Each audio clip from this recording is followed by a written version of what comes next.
Bien, je vous propose qu'on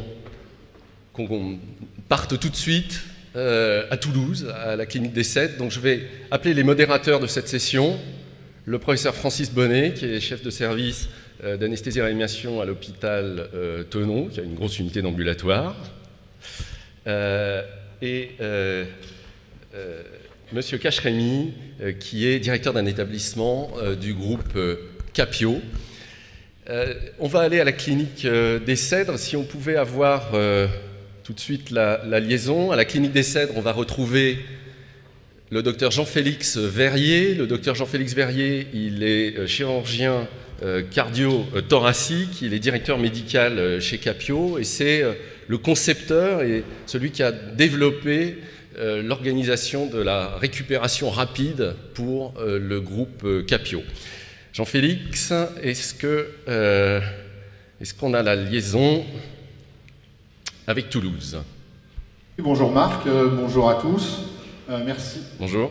Et ben voilà Jean-Félix Verrier. De nous accueillir aujourd'hui à la clinique des Cèdres. Je suis avec Madame Véronique Dahan, directrice de l'établissement, qui va vous présenter la structure des Cèdres et notamment la chirurgie ambulatoire telle qu'elle est pratiquée aujourd'hui dans son établissement. Quelques mots peut-être pour commencer de l'entreprise Capio. Il s'agit d'une entreprise franco-suédoise qui gère des établissements publics et privés en Suède et des établissements privés en France. La France représente à peu près 40% de l'activité. Nous avons un programme, une stratégie médicale qui est fondée sur la récupération rapide après chirurgie, dans le but d'apporter des solutions à la fois médicales et organisationnelles et associées à une maîtrise des coûts de production. Madame Dahan, je vous remercie d'être avec nous ce matin. Pouvez-vous nous présenter l'activité de votre établissement ? Eh bien, la clinique des Cèdres réalise environ 38 000 séjours, dont 52% sont réalisés aujourd'hui en ambulatoire. 7 500 séjours de chirurgie qui se répartissent environ 54% de chirurgie digestive, 16% d'orthopédie, 10% d'ophtalmo et 12% d'ORL. C'est à peu près l'activité que nous réalisons en ambulatoire. Merci pour cette courte présentation. Est-ce qu'on peut envoyer la petite vidéo pour montrer un petit peu? D'accord. D'accord. Comme vous pouvez le constater, c'est une structure extrêmement importante. Il y a à la fois du MCO, également... Alors, il y a 130 lits de psychiatrie et 100 lits de soins de suite et de réadaptation qui font que l'établissement a des filières complètes pour les prises en charge des patients. D'accord. Alors, question ambulatoire, comme vous allez pouvoir le constater, c'est pas très simple pour une structure qui a été construite en 1960, c'est le premier bâtiment et qui a évolué au fil des années pour une dernière construction en 1995. Voilà, donc on a une structure un petit peu pavillonnaire, il y a des grands couloirs et vous pouvez voir sur la vidéo qu'en pratique on a quasiment 100 mètres entre l'unité de chirurgie ambulatoire et les blocs opératoires. Voilà, donc on va rentrer dans le premier bloc opératoire. Et je vais vous présenter l'unité de chirurgie orthopédique qui est animée par le docteur Cassard pour ce qui concerne la chirurgie du membre inférieur. Voilà, on va rentrer dans la salle.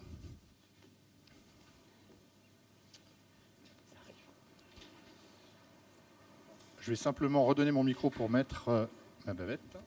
Vas-y, enlève. Écarte. Écarte. Les deux. Pas le tendon, voilà.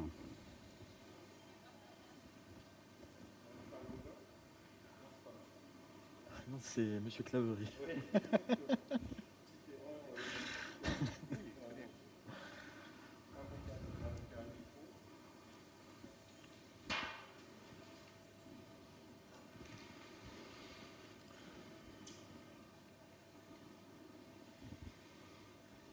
Tu restes à ma gauche. Voilà, excusez-moi pour ce petit temps mort.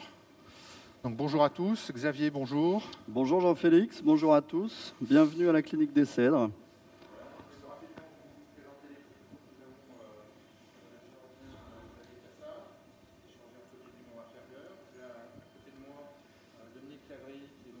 On relâche un peu. Un petit peu plus. Un petit peu plus. serre bien. Voilà. Super.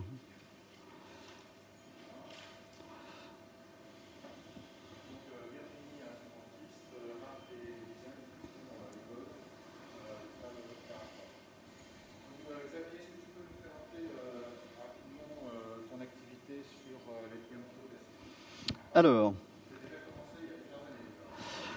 tu veux parler de la chirurgie en ambulatoire ou de la ligamentoplastie en général? Alors, la ligamentoplastie, j'ai commencé quand je me suis installé en mai 2000 à la clinique. Et la chirurgie ambulatoire, j'ai commencé en janvier 2010. Avant, d'ailleurs, ce qui est intéressant de souligner, avant la disparition des bornes basses. Et donc, j'en profite ici pour saluer Madame Dahan, qui a bien voulu jouer le jeu sur le plan financier. C'est-à-dire qu'elle nous a permis de démarrer la chirurgie ambulatoire alors que ce n'était pas très favorable pour elle. Voilà, donc janvier 2010, premier ligament croisé en ambulatoire à la clinique. Qu'est-ce qui t'a permis de faire virage en ambulatoire? Alors, ce qui m'a permis de le faire, je dirais c'est plusieurs choses. D'abord, une technique chirurgicale qui n'est pas inintéressante en termes d'agressivité, puisque c'est une technique dite de la greffe courte, la technique TLS, où on ne prélève qu'un seul tendon. Alors, je ne dirais pas que c'est la technique qui m'a permis, et c'est la seule qui permet de faire l'ambulatoire, bien évidemment. Mais c'est une technique qui m'a beaucoup rassuré en termes de douleur post-opératoire, c'est-à-dire que j'ai des patients qui étaient vraiment très peu douloureux, et j'étais déjà depuis assez longtemps à une sortie à Gien. Et donc, c'est vrai que j'étais très confiant pour passer à l'ambulatoire en maîtrisant cette technique. D'accord. Sur le plan analgésique, est-ce que tu as une technologie particulière? Est-ce que vous faites un bloc? Alors, on ne fait jamais de bloc, ou plutôt on ne fait plus du tout de bloc depuis qu'on fait de l'infiltratif. C'est-à-dire qu'en fin d'intervention, je ne sais pas si vous le verrez parce qu'on ne va pas rester très longtemps à l'antenne, mais en fin d'intervention, j'injecte plutôt en intra-articulaire 20 cc de naropéine à 7,5 et 10 cc de naropéine à 7,5 dans le site de prélèvement du tendon. Je crois également que tu associes ces tentatives cryopressothérapie. Alors absolument, ça c'est un point auquel je tiens beaucoup. On a démarré la cryopressothérapie il y a 2 ans en utilisant une machine qui s'appelle Game Ready. Je précise que je n'ai pas de conflit d'intérêt. Et cette machine, donc, qui fait à la fois de la cryothérapie et de la pressothérapie, est mise en place en fin d'intervention, avant même le réveil du patient. Je te remercie. On aura l'occasion d'en reparler un petit peu tout à l'heure. Oui. Je vais me retourner vers Dominique Claverie pour qu'il nous présente son anesthésie. Je crois que tu fais une anesthésie générale. Oui, alors on fait essentiellement une anesthésie générale. C'est une anesthésie générale qui est intraveineuse uniquement,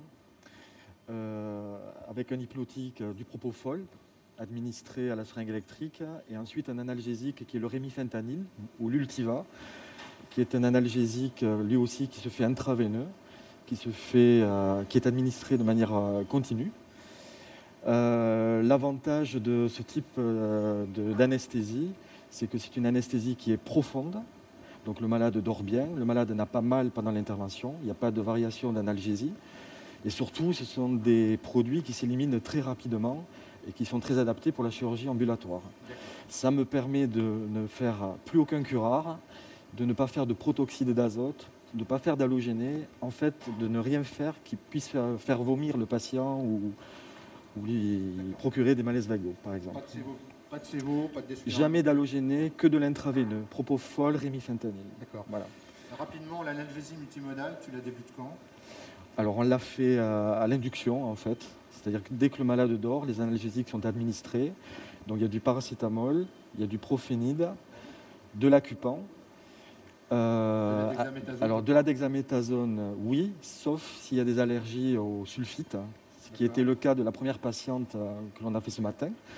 Donc elle n'a pas de dexaméthasone. Donc quand il y a une allergie de ce type-là, on fait du Célestène, qui est un corticoïde aussi avec une durée d'action rapide. Et la dexaméthasone, c'est à quelle dose? C'est 0,2 mg/kg. D'accord. Voilà. Okay. Et on fait, pour terminer, une prévention antiémétique qui est systématique avec du droléptan pour les nausées et donc la DEXA pour les vomissements qui agit sur prévention des vomissements, en gros, DEXA. Voilà, tout ça c'est systématique, même si au niveau anesthésie, il n'y a rien qui puisse réellement faire vomir le patient. En fait. Okay. Voilà. Merci beaucoup pour cette première présentation. On se retrouve tout à l'heure en salle de réveil. À tout à l'heure. Merci.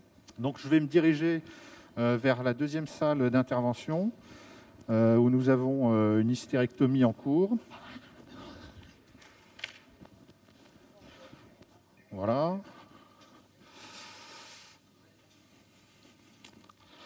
Donc là, nous avons la présidente de CME, Madame Marie-Paul Chariot, qui est aux manettes de l'anesthésie.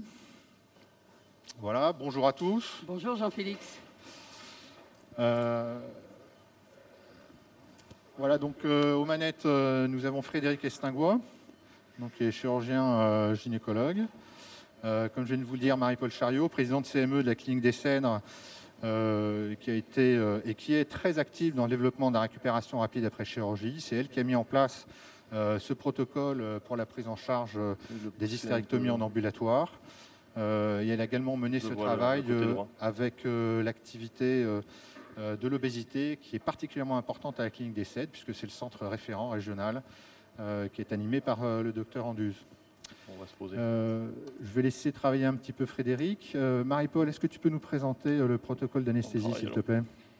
Bonjour, et bien grâce, on a mis en application à la clinique les protocoles publiés par l'ASFA et tous les référentiels utilisés, c'est-à-dire que tous les patients sont vus en consultation, que nous n'utilisons bien sûr pas de benzodiazépine en prémédication, que nous utilisons la gabapentine, que nous utilisons les antiémétiques. Nous bénéficions en plus d'une consultation infirmière, d'une infirmière clinicienne qui donne les derniers renseignements aux patients. En péropératoire, des drogues d'action courte, des patients réveillés en salle, extubés en salle, sortis de salle de réveil et qui mangent et qui boivent entre 1 heure et 1 heure et demie après et qui sortent le soir même. On a mis en place tous nos protocoles en suivant pas à pas l'activité des publications de nos confrères enseignants.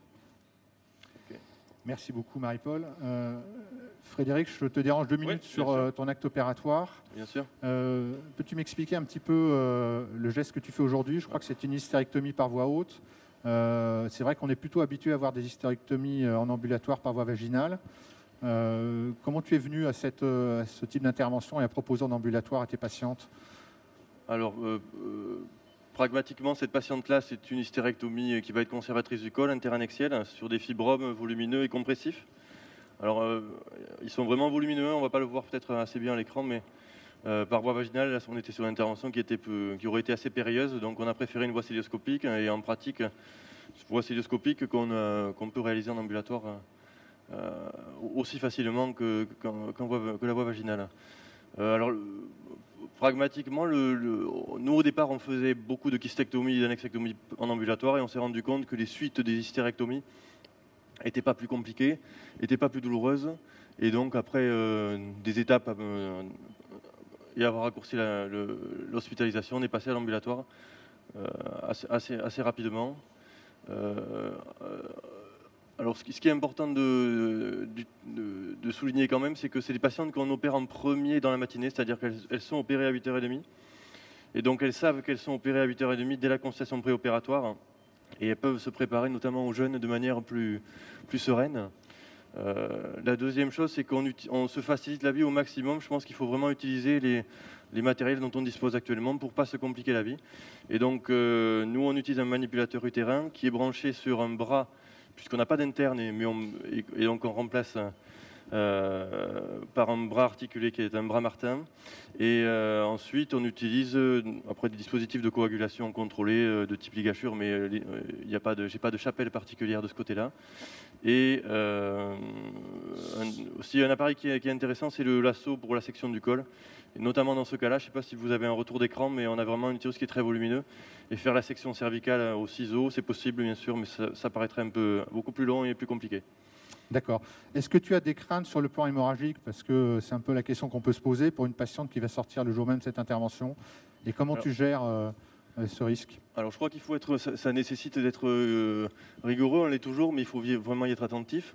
On surveille les patients environ 8 heures en post-opératoire et on ne les laisse sortir que sur des critères parfaits, hémodynamiques notamment. Il faut avoir la capacité, je pense, quand on fait ça, de garder les patients quand on a un doute ou quand on n'a pas de critères parfaits.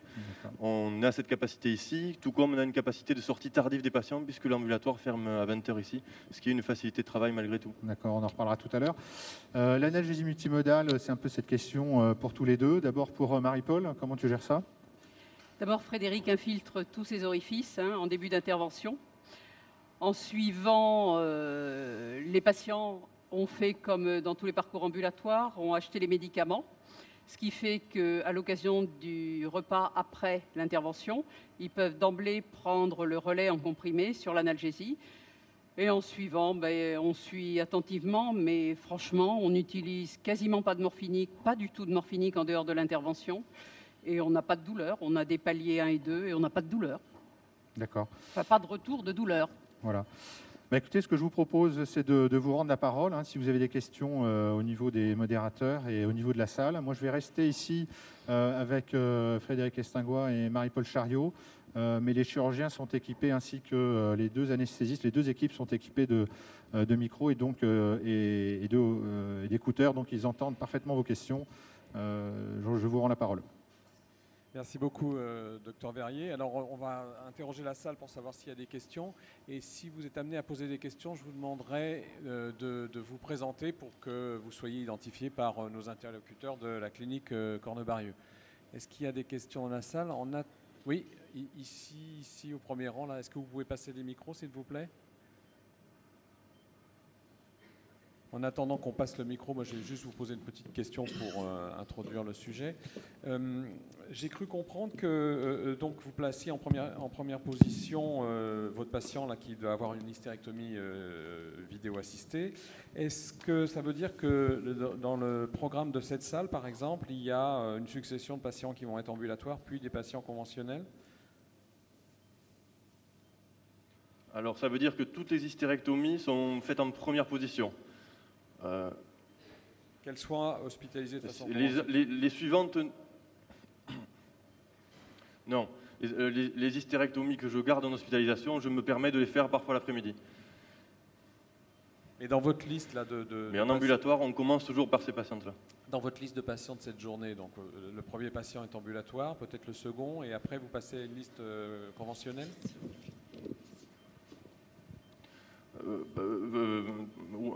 Oui, il nous arrive d'avoir des journées entièrement ambulatoires quand on a des célioscopies de moindre envergure ou des hystéroscopies en suivant, et de les faire beaucoup plus tardivement.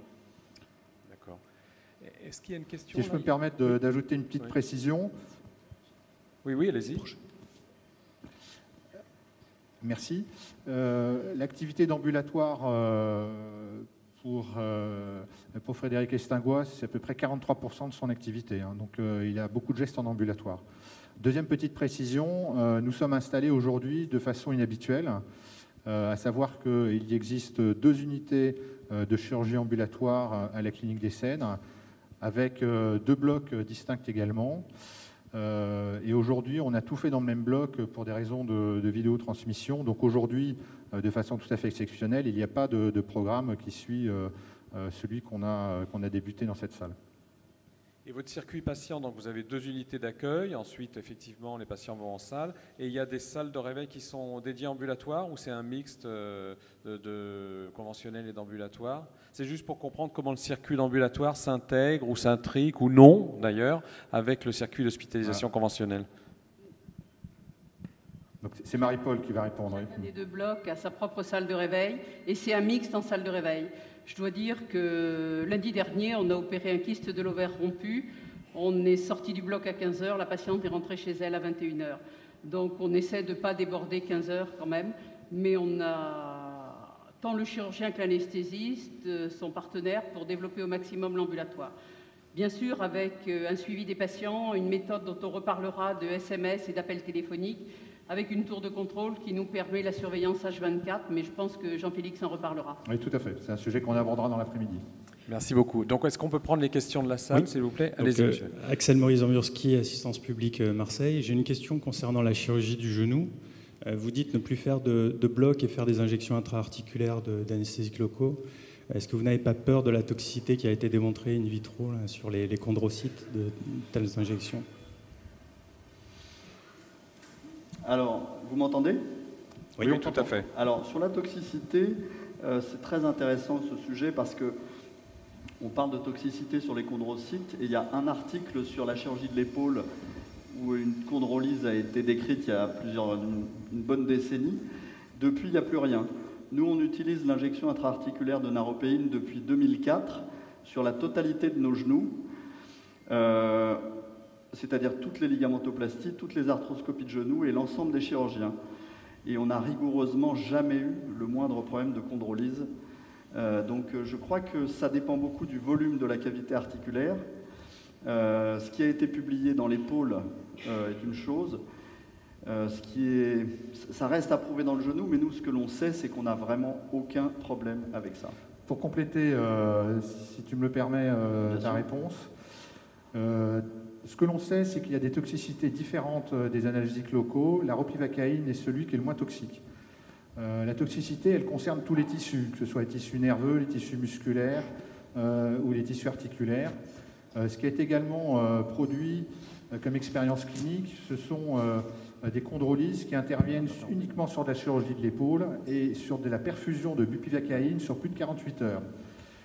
Et toutes les procédures qui ont été entamées aux États-Unis reposent sur ce type de prescription.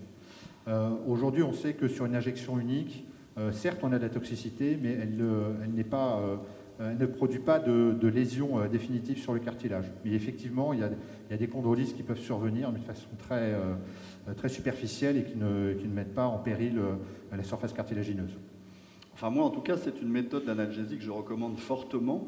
Et encore une fois, moi, j'ai fait plus de 1500 ligamentoplasties avec cette technique, sans jamais déplorer la moindre toxicité. D'accord, merci beaucoup. Autre question?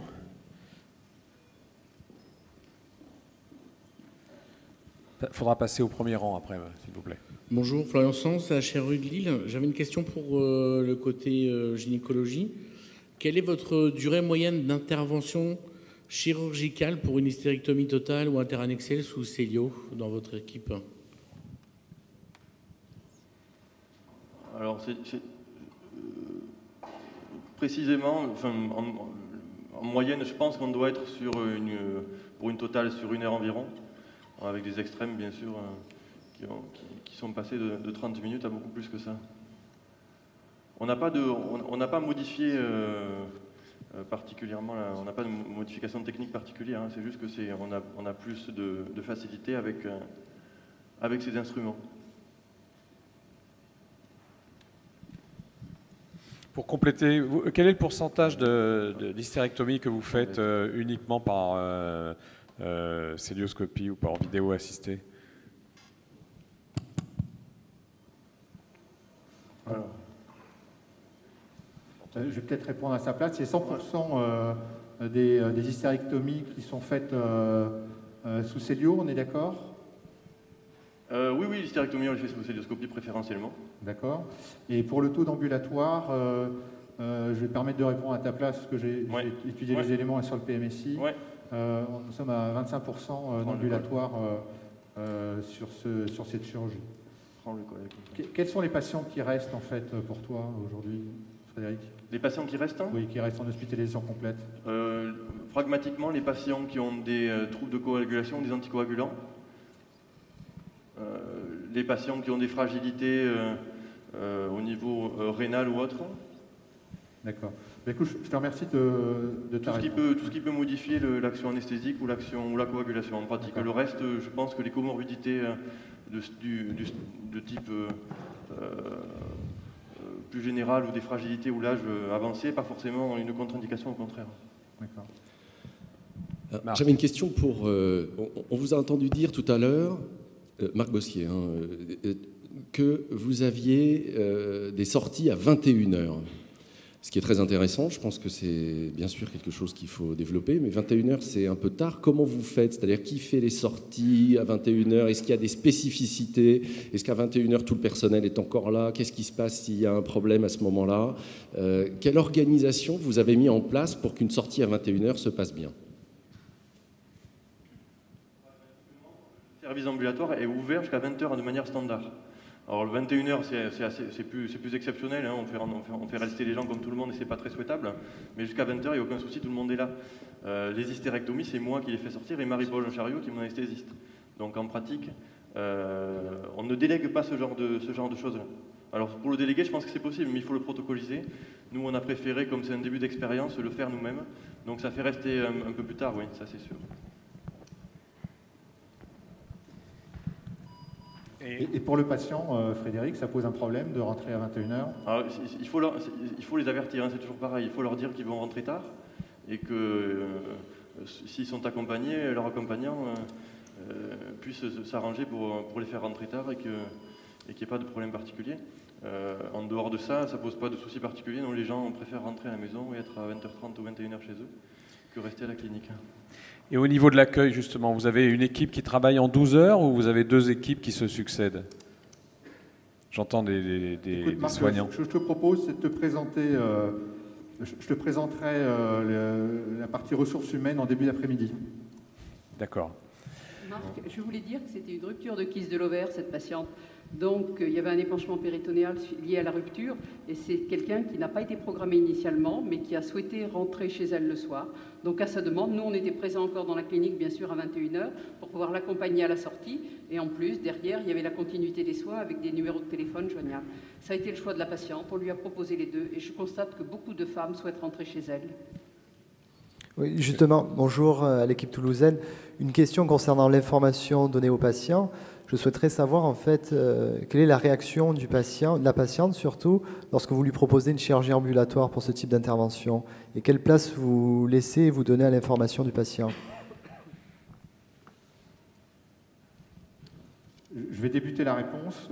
C'est effectivement un élément qui est central dans la prise en charge ambulatoire et d'une façon générale dans la récupération rapide après chirurgie.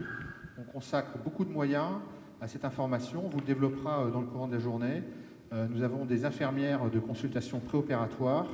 Il y a l'intervention, bien évidemment, du chirurgien et de l'anesthésiste, mais il y a quasiment 3 à 4 intervenants qui vont réitérer le même message en expliquant le parcours de soins aux patients. Et nous avons par ailleurs d'autres systèmes d'information qui permettent de relayer ce qu'on a déjà précisé par voie orale et par voie écrite. Très bien, merci. Est-ce que Frédéric, tu veux compléter cette question?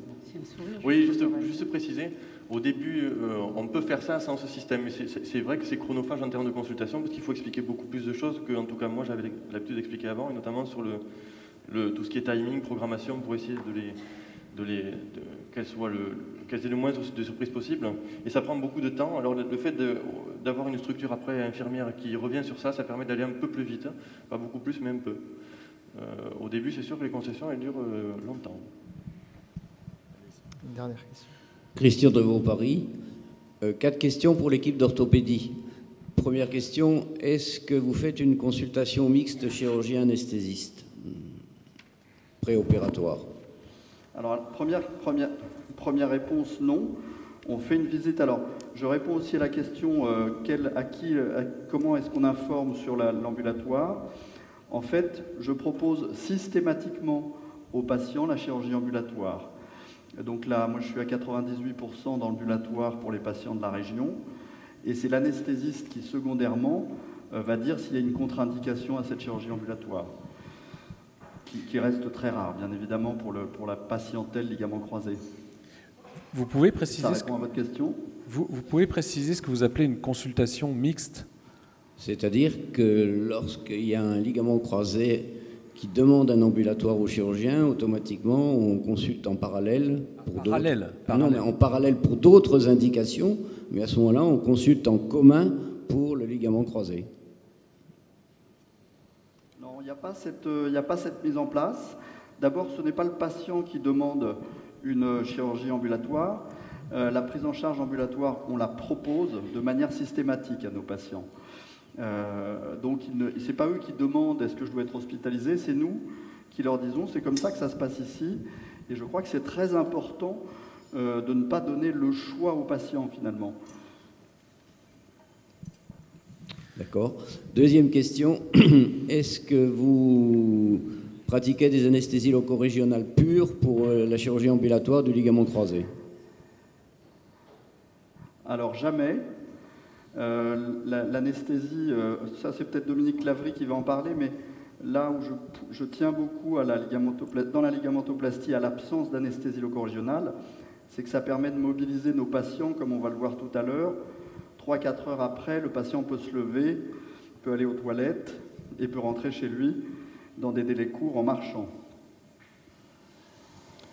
Troisième question, qui fait l'appel du soir et du lendemain? Alors, il n'y a pas d'appel du soir, il y a un appel du lendemain qui est réalisé par mon secrétariat et par l'établissement, donc il y a un double appel du lendemain. Et puis surtout, on a le système de suivi Sovinti, l'application sur smartphone et sur web de nos patients qui est mis en place. Et donc le patient va faire une auto-évaluation de son évolution. Si tu me permets... on en parlera plus tard. Oui, voilà, on en parlera un petit peu plus tard, oui. Allez-y, continuez, pardon. Et puis dernière question, par Internet, jusqu'à combien de jours post-opératoire vous avez le contact? Nous, on a jusqu'à 7. Alors nous, on a un contact 48 heures et on est en train de développer un contact 1 mois. Merci. Merci à vous. Est-ce qu'il y a d'autres questions? On a encore 2-3 minutes de questions. J'ai une petite question pour Marie-Paul Chariot. J'ai entendu que vous utilisiez la gabapentine. Est-ce que vos patients ne sont pas trop sédatés en post-opératoire avec l'administration de gabapentine, sachant que la sédation pourrait être une gêne au retour à domicile, justement? Vous avez raison. Je donne 300 mg de gabapentine la veille au soir et 300 au domicile et 300 mg le matin. Et je n'ai pas de sédation. D'accord, merci. Alors, nous avons, si je peux me permettre pour compléter cette réponse, nous avons dans les établissements du groupe des attitudes assez similaires, soit de gabapentine, soit de prégabaline, mais effectivement à des petites doses. Donc sur la prégabaline, on est à 75 mg, notamment sur la chirurgie colique en ambulatoire. Et finalement, est-ce que vous éprouvez le besoin de toujours prémédiquer vos patients ou justement la prise en charge ambulatoire vous fait peut-être renoncer à cette prémédication? Quelle option vous avez prise? Vas-y. La règle, c'est de ne pas mettre de prémédication. Le problème qu'on a rencontré avec nos équipes, c'est qu'il y avait une habitude de prémédication assez lourde, type Atarax, qui nous gênait considérablement. Et au départ de l'expérience qu'on a menée sur la récupération rapide après chirurgie, nos collègues ne souhaitaient pas rien mettre du tout. Ils étaient embêtés par cela. Donc on leur a proposé sur le cahier des charges, soit de ne rien faire, soit à la limite, prégabaline ou gabapentine, en arguant du fait qu'on a des molécules qui sont quand même relativement peu sédatives à condition de les utiliser à faible dose. Et qu'il y aurait peut-être un effet anti-hyperalgésiant et également un effet analgésique direct. Donc on rentre dans le cadre d'une prise en charge multimodale de la douleur post-opératoire. Donc je vous ai entendu parler de cahier des charges. Alors j'en déduis qu'il y a des sortes de recommandations et que finalement, aussi bien pour la conduite chirurgicale que la conduite anesthésique, il y a peu de place pour l'improvisation, c'est-à-dire que quel que soit par exemple pour la partie anesthésique le médecin en charge, il va suivre un protocole de prise en charge pour les patients ambulatoires. J'entends pour sa technique. Alors effectivement, le principe, avec l'accord des collègues, parce que nous on a effectivement une articulation, une colonne vertébrale, qui est effectivement le cahier des charges, mais qui reste très ouvert. Les protocoles sont étudiés et mis en place par les chirurgiens et les anesthésistes de chaque établissement sur la base de cette colonne vertébrale. Mais très clairement, une fois que le protocole est établi, il est établi pour tous les chirurgiens, pour tous les anesthésistes. C'est pour Voilà. Très bien. Nous allons remercier toute l'équipe pour vos explications et vos réponses très claires. Nous allons pas fini avec les cèdres, hein. On y reviendra, on va suivre après l'évolution des patients que vous avez vus ce matin au bloc opératoire. Très bien, alors on vous dit à tout à l'heure et encore merci. D'accord, je vous dis à tout à l'heure en SSPI.